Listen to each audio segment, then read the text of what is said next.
আসসালামু আলাইকুম। Hello everyone, welcome to cooking by Sumaiya Mamun. আজকে আমি আপনাদের জন্য নিয়ে এসেছি দুর্দান্ত স্বাদের রেসিপি। আর সে রেসিপিটা হলো কাঁকরোল পাতা বাটা বা ঘ্যাটকোল পাতা ভর্তা। এই ভর্তা বানিয়ে আপনারা অবশ্যই খেয়ে এর স্বাদ উপভোগ করে দেখবেন। অনেকেই ভর্তা বাটার ভয়ে খেতে চায় না, তাই আমি আজকে আপনাদের সুবিধার্থে ব্লেন্ডারের সাহায্যে কাঁকরোল পাতা ভর্তা তৈরি করছি। আশা করি আমার ভিডিওটি আপনাদের যথাসম্ভব ভালো লাগবে। তো চলুন শুরু করি। প্রথমে কাঁকরোল পাতাগুলো ডাঁটাসহ ভালো করে ধুয়ে নিতে হবে। এরপরে কাঁকরোল পাতা ডাঁটাসহ কেটে টুকরো টুকরো করে নিতে হবে। এখানে আমি নিয়েছি 4-5টি পেঁয়াজ কুচি করে, 6-7 টুকরো রসুন, পরিমাণ মতো কাঁচামরিচ ও শুকনো মরিচ এবং চিংড়ি মাছ। আপনারা যদি কাঁচামরিচ দিয়ে খেতে চান তাহলে শুধু কাঁচামরিচ দেবেন, আর আমি এখানে শুকনো মরিচ বেশি দিয়েছি। এখন আমি চুলায় একটি পাতিল বসিয়ে নিলাম।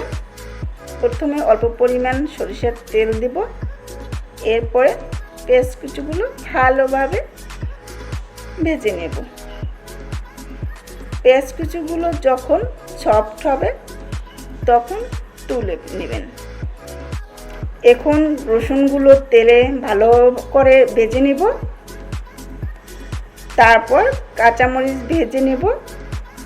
কাঁচামরিচগুলো একটু ভাজার পরে অল্প পরিমাণে তেল দিয়ে সামান্য একটু লবণ দিয়ে নেড়ে ভেজে তুলে নিয়েছি।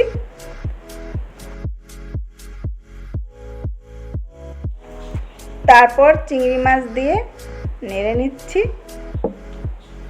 কিছুক্ষণ পর একটু তেল ও লবণ দিয়ে চিংড়ি মাছগুলো ভালো করে ভেজে নিয়েছি।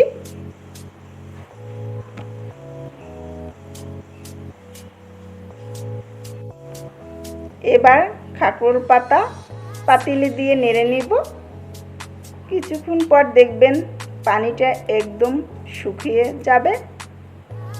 ঠিক তখনই 1 টেবিল চামচ পরিমাণ সরিষার তেল দেবেন। পরিমাণ মতো লবণ দিয়ে ভালোভাবে নাড়তে হবে। একটু লালচে ভাব হলে তখন উঠিয়ে ফেলবেন এবং শুকনো মরিচগুলো টাটকা করে ভেজে নেবেন।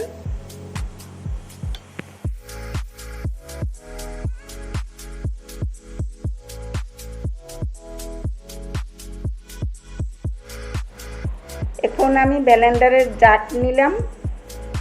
জাগের ভিতর প্রথমে শুকনো মরিচ দিয়ে ব্লেন্ড করছি।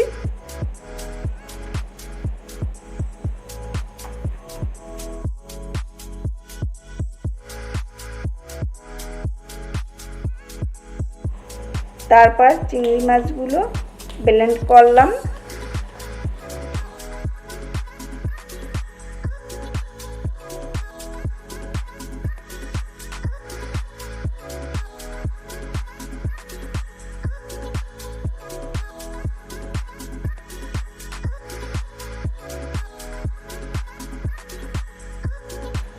এর সাথে অ্যাড করলাম ভাজা পেঁয়াজ কুচি, রসুন, কাঁচামরিচ। সবশেষে দিয়ে নিচ্ছি আপনাদের সকলের প্রিয় সুস্বাদু কাঁকরোল পাতা এবং পরিমাণ মতো লবণ। তারপর সব কিছু একত্রে মিক্স করে ব্লেন্ড করে নিচ্ছি। আপনারা চাইলে শিলপাটায় বেটেও নিতে পারেন। বাহ, তৈরি হয়ে গেল দুর্দান্ত স্বাদের কাঁকরোল পাতা ভর্তা। Please subscribe my channel, doing like, comment and share.